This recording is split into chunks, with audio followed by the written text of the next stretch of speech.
Imagine uma noite em que o vento grita tão alto que ninguém consegue ouvir os próprios pensamentos. Um mar que sobe, cresce e simplesmente devora tudo que encontra. Casas, barcos, pessoas, um silêncio e depois, o fim. Essa não é uma história de ficção. É real. E aconteceu em um dos lugares mais pobres e vulneráveis do planeta. Em novembro de 1970, o Oceano Índico se transformou em uma máquina de destruição. Uma tempestade nasceu, cresceu e em poucos dias se tornou o tufão mais mortal da história da humanidade.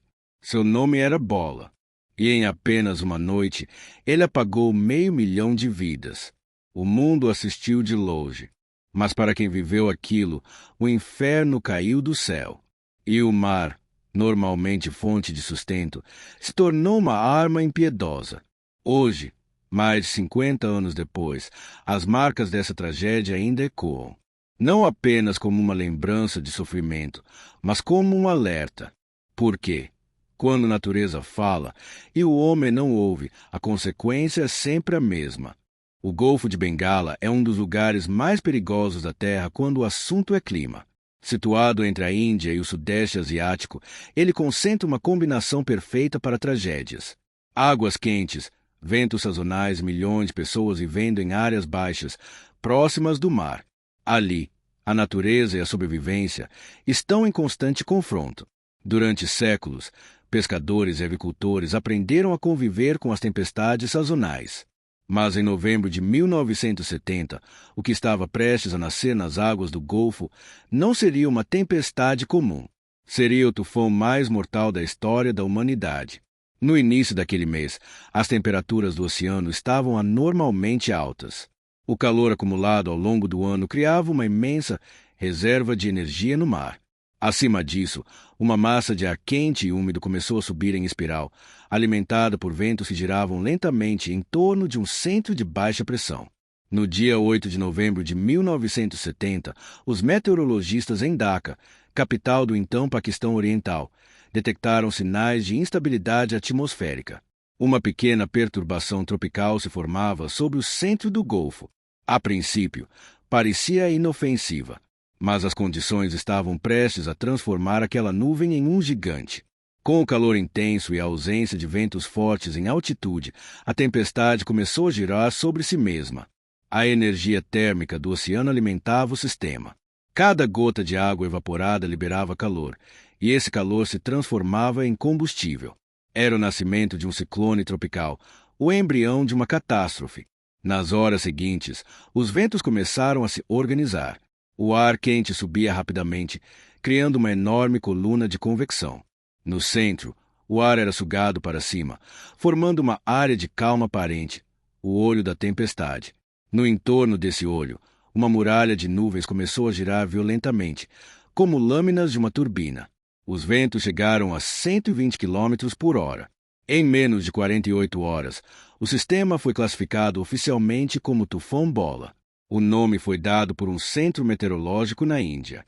Bola, na língua local, significa amável ou gentil. Um nome trágico para um fenômeno que seria tudo menos isso. Enquanto Bola se deslocava lentamente para o norte, ele ganhava força de forma assustadora. As imagens de satélite, ainda raras e precárias em 1970, mostravam uma espiral perfeita se formando sobre o Golfo. O diâmetro da tempestade ultrapassava 800 quilômetros. Dentro desse círculo, a natureza havia concentrado energia equivalente a 2.000 bombas de Hiroshima. Mas o mundo não estava prestando atenção. O Paquistão Oriental, uma das regiões mais pobres e densamente povoadas do planeta, não possuía infraestrutura adequada para prever ou enfrentar um desastre dessa magnitude. As comunicações eram falhas. A maioria das vilas costeiras sequer tinha rádio. Os pescadores continuavam no mar, e os camponeses seguiam a vida, alheios ao que se aproximava. O sistema de alerta, controlado pelo governo central em Islamabad, estava despreparado. Boletins meteorológicos vagos foram transmitidos, mas sem a urgência necessária. Nenhuma ordem de evacuação foi emitida. E mesmo que fosse, não havia para onde fugir. O delta do Ganges é uma das maiores planícies aluviais do mundo. Planície, não montanha, não a terreno elevado. Quando o mar sobe, tudo desaparece. No dia 10 de novembro, Bola já era um monstro totalmente formado. Os ventos sustentados alcançavam 190 quilômetros por hora. Ondas enormes se erguiam no horizonte. Os navios se cruzavam o Golfo relatavam mares violentos e ventos cortantes. Alguns perderam contato para sempre. O tufão seguia um caminho quase retilíneo, em direção à costa do Paquistão Oriental. Meteorologistas da Índia, Tailândia e Filipinas tentaram enviar alertas, mas os canais diplomáticos eram lentos. O governo local acreditava que o impacto seria moderado. Um erro fatal. Enquanto a tempestade se aproximava, os céus escureciam. O vento mudou de direção. O ar ficou denso, pesado, difícil de respirar. Os animais se comportavam de forma estranha. Nas pequenas vilas costeiras, pescadores observavam o mar recuar, um sinal que poucos compreenderam. Às 18 horas do dia 12 de novembro, o tufão Bola tocou a costa. E, em questão de minutos, o Golfo de Bengala mostrou seu verdadeiro poder. O Golfo de Bengala é um lugar belo e traiçoeiro. Uma imensidão de águas quentes, cercada por ilhas baixas e povoadas. Em 1970, poucos compreendiam o poder que esse oceano podia esconder. Nos primeiros dias de novembro, o ar estava pesado, úmido, sufocante. Os pescadores notavam algo diferente. O vento, antes suave, parecia parado. O horizonte ficava turvo e o mar, inquieto. Era como se a natureza estivesse prendendo a respiração. A 1000 quilômetros da costa, pequenas perturbações de ar começaram a girar. Nuvens isoladas se uniam, criando um sistema de baixa pressão. O calor das águas, acima de 28 graus, alimentava o fenômeno. O vapor subia, condensava e formava colunas gigantescas de tempestade. A energia do oceano se transformava em movimento, em rotação, em fúria. Em poucos dias, aquele distúrbio atmosférico cresceu. Satélites norte-americanos captaram imagens de um sistema circular em expansão. Era o início do tufão Bola. No começo, os ventos eram fracos, mas cada hora trazia mais força. Em 8 de novembro, já havia ventos de 100 km por hora. No dia seguinte, 150 km por hora. A tempestade não apenas crescia, ela se organizava. Criava um olho bem definido, cercado por paredes de nuvens com dezenas de quilômetros de altura. O sistema se movia lentamente para o norte, em direção ao delta do Ganges. Essa era a pior rota possível. O delta é uma região formada por rios e lama, uma planície imensa, quase ao nível do mar. Ali viviam mais de 10 milhões de pessoas, em vilarejos isolados, sem estradas, sem comunicação. As casas eram feitas de barro, bambu e palha. A maioria dos moradores não tinha rádio. Não sabiam que a tempestade vinha. No dia 10 de novembro, o Bola atingiu categoria 3 na escala de furacões. Os ventos chegavam a 190 km por hora. O mar se tornava uma parede viva de água e espuma. Ondas de 10 metros começavam a se formar no horizonte. A cada minuto, a pressão atmosférica caía, sinal de que o monstro se aproximava da Terra. Nos centros meteorológicos da Índia e dos Estados Unidos, alertas foram emitidos. Mas a comunicação com o então Paquistão Oriental, atual Bangladesh, era precária. Poucos receberam o aviso. E mesmo entre os que souberam, quase ninguém acreditou. Para eles, era apenas mais uma tempestade de monções. Uma maré alta, nada mais. Eles não tinham ideia do que estava prestes a acontecer. Enquanto isso, o mar fervia. O calor e o vento criavam redemoinhos de água salgada. A chuva caía com tanta força que cortava a pele. O rugido dos ventos podia ser ouvido a quilômetros de distância. Pássaros fugiam em massa e os animais se escondiam em colinas. Os poucos barcos que tentaram voltar foram engolidos pelo mar antes do pôr do sol.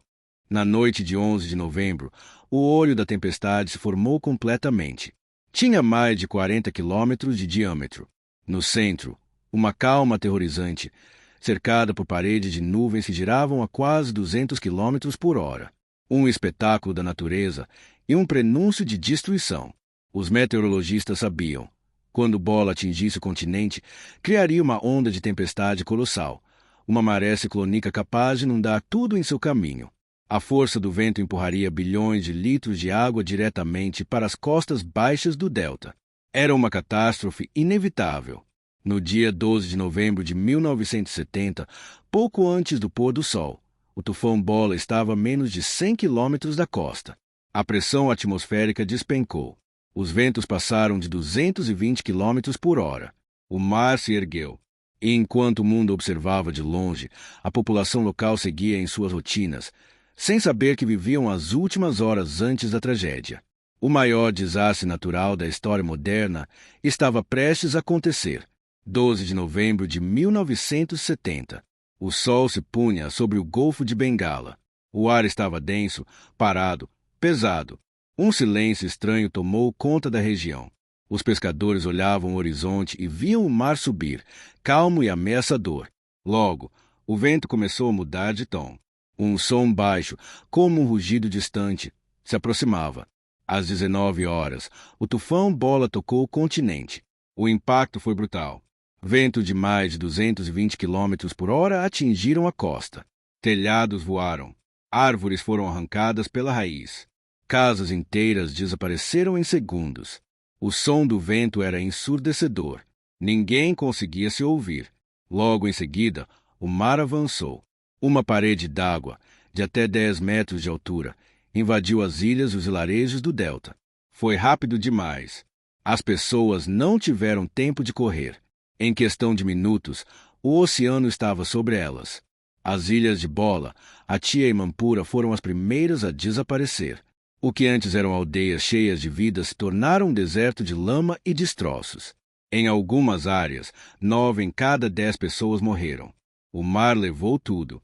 Casas, animais, barcos, plantações. Tudo foi engolido. Testemunhas que sobreviveram contaram que o mar parecia ter ficado vivo. A água vinha com fúria, cheia de destroços. Corpos eram arrastados junto com troncos, pedaços de bambu, móveis e redes de pesca.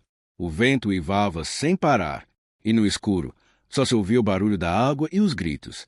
Por horas, o delta foi um inferno. A chuva caía em torrentes. A visibilidade era zero. A única luz vinha dos relâmpagos, que iluminavam a destruição por breves segundos. Entre um clarão e outro, famílias se separavam. Pais seguravam os filhos até a correnteza levá-los. Milhares morreram tentando se agarrar em árvores ou nos telhados das casas que ainda restavam. Em menos de 6 horas, centenas de aldeias desapareceram completamente. O mar invadiu até 40 quilômetros terra adentro. E quando o vento finalmente começou a diminuir, o silêncio tomou conta outra vez. Um silêncio pesado. Um silêncio de morte. Quando o sol nasceu, o cenário era apocalíptico.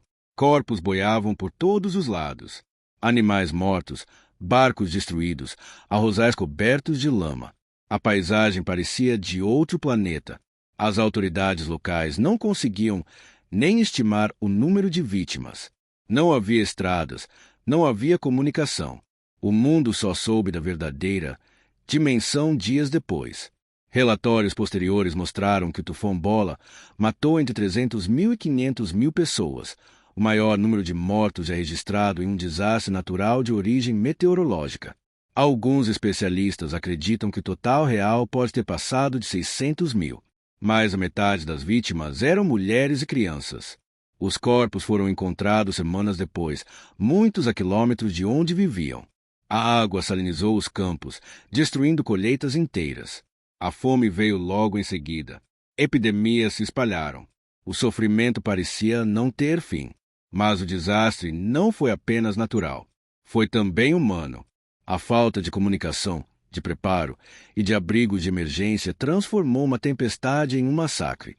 As autoridades do Paquistão, que controlavam o território, demoraram dias para enviar ajuda. Quando os primeiros aviões chegaram, o que encontraram foi uma paisagem sem vida. Ilhas inteiras haviam sido apagadas do mapa. Dos 167 mil habitantes da ilha de Mampura, apenas 20 mil sobreviveram. Os sobreviventes vagavam em silêncio, famintos e em choque. Alguns caminhavam sobre as águas rasas, procurando entes queridos. Outros cavavam covas coletivas. Em poucas horas, o delta se transformou em um imenso cemitério. Os ventos cessaram. O mar recuou. Mas a tragédia de Bola havia deixado uma ferida que nunca se fecharia. Uma nação inteira marcada pela dor e pela impotência diante da força da natureza. O Paquistão, dividido entre o oeste e o leste, tratou a tragédia como algo distante. A ajuda demorou dias, às vezes semanas. Enquanto o povo morria de fome, as autoridades discutiam política e logística. Essa demora custou vidas e acendeu uma chama. A dor virou revolta. As pessoas começaram a questionar: se somos parte do mesmo país, por que fomos deixados para morrer sozinhos? O desastre do tufão Bola se transformou em um ponto de ruptura. A população do leste se uniu em torno de uma nova ideia: liberdade. Não apenas para sobreviver, mas para existir. Meses depois, em março de 1971, essa indignação explodiu em uma guerra. Nascia o Movimento de Libertação de Bangladesh. Um conflito brutal, sangrento, que duraria 9 meses e custaria milhões de vidas. Mas, no fim, o sonho se concretizou. Em dezembro de 1971, o mundo reconheceu o novo país, Bangladesh. A tempestade havia passado, mas sua herança ficou. O Bola não destruiu apenas casas, ele revelou uma nação. De suas ruínas, um povo ergueu sua identidade, sua voz e seu futuro. Hoje, mais de 50 anos depois, Bangladesh continua a enfrentar ciclones e enchentes. Mas nunca mais foi o mesmo. O país aprendeu, com dor, que ignorar a natureza é pagar o preço mais alto possível.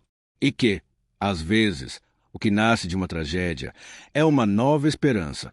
O tufão Bola foi o mais letal da história, mas também foi o início de algo maior. Um lembrete de que, mesmo no caos, o espírito humano sempre encontra uma forma de resistir e, no fim, de renascer.